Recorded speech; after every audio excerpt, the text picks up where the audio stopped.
La vidéo d'aujourd'hui aura pour thème le devenir des bâtiments publics. Michel Thirier, tu as exercé les fonctions de directeur d'hôpital jusqu'en novembre dernier. Tu habites Tresserre depuis 10 ans et tu es candidat aux fonctions de maire pour la liste Ensemble Agir pour Tresserre. Plusieurs actions dans votre programme concernent l'utilisation des équipements publics. Et dans la présentation de votre méthode de travail, tu t'engages à optimiser les dépenses d'équipement. Peux-tu nous en dire plus ? Au fil de nos discussions avec les habitants, nous avons identifié des besoins que nous avons mentionnés dans notre programme. Bistrot de pays visible et accessible, espace santé plus adapté aux patients et aux professionnels de santé, local pour nos jeunes, lieu d'accueil multiservice au public, local technique. Comment allez-vous vous y prendre pour prendre en compte ces besoins ? Alors, ce ne serait pas sérieux si je disais à la veille des élections que telle ou telle activité doit se trouver à tel endroit.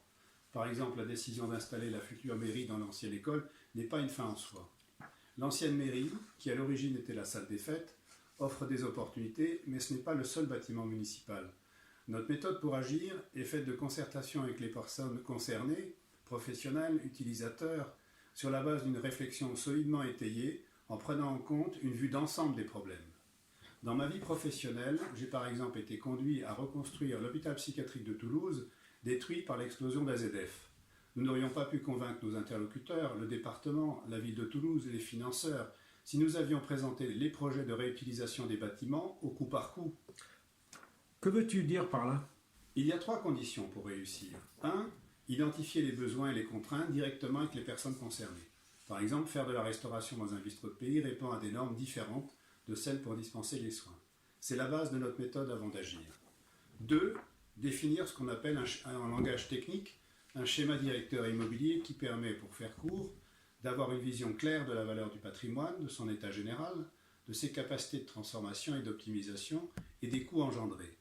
Et enfin 3, arbitrer, car on ne peut pas tout faire en même temps.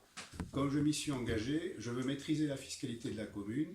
À notre échelle, avec moins de 100 000 € d'épargne par an, on ne va pas très loin et nous devrons décocher les aides financières sur toute la durée du mandat. Je vois que ce n'est pas simple et que cela nécessite une gestion rigoureuse. Tu as bon espoir d'y arriver ? Oui, je crois vraiment. Si nous sommes élus, nous aurons 6 ans et en travaillant bien, par expérience, je sais que c'est jouable. Dernière question rituelle déjà posée à tes colistiers. Comment convaincre les Tresserrinques et les Tresserrinques de voter pour toi ? Alors, je propose une façon de travailler rigoureuse et réfléchie, mon expérience de la gestion de l'administration publique, mon engagement pour la commune et la méthode participative que nous avons choisie. Avec l'équipe qui m'entoure, nous réunissons tous les atouts pour agir dans l'intérêt de Tresserre. Merci Michel, c'est un beau programme.